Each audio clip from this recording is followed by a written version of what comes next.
دینی مدارس میں سیاست ناقابل قبول ہے، مدارس صرف حصول تعلیم کے لیے ہونے چاہئیں۔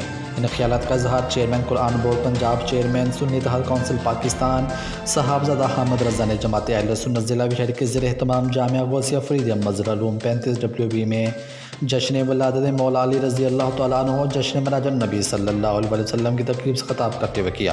تقریب کی صدارت سید عطا اللہ شاہ بخاری نے کی۔ میزبانی کے فرائض جماعت اہل سنت کے ضلعی امیر قاری محمد یعقوب فریدی نے کی۔ اس موقع پر علماء کرام کا مزید کہنا تھا، حضرت علی رضی اللہ تعالیٰ عنہ کی ولادت باسعادت کا مہینہ تمام مسلمانوں کے لیے خوشی کا مہینہ ہے۔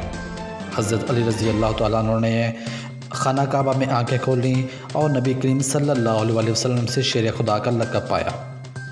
میزبانی کے فرائض جماعت اہل سنت کے ضلعی امیر قاری محمد یعقوب فریدی نے کی۔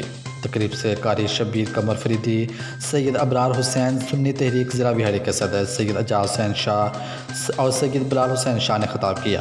تقریب میں جماعت اہل سنت کے عہدیداران، تحریک منہاج القرآن، انجمن طلباء اسلام، علماء مشائخ اہل سنت، انجمن تاجران کے صدر شاہ حسن بھٹی، حاجی بشیر احمد، چودھری جاوید اشرف، رانا عبدالغفار، اشفاق قادری، رائے قدیر، رائے شبیر احمد، عارف نوشاہی، محمد احمد، محمد اسحاق قادری، علامہ ابرار احمد، علامہ عبدالرؤف اور دیگر نے شرکت کی۔ مزید خبروں اور تفصیلات کے لیے دیکھتے رہیے پاسبان لائیو نیوز HD۔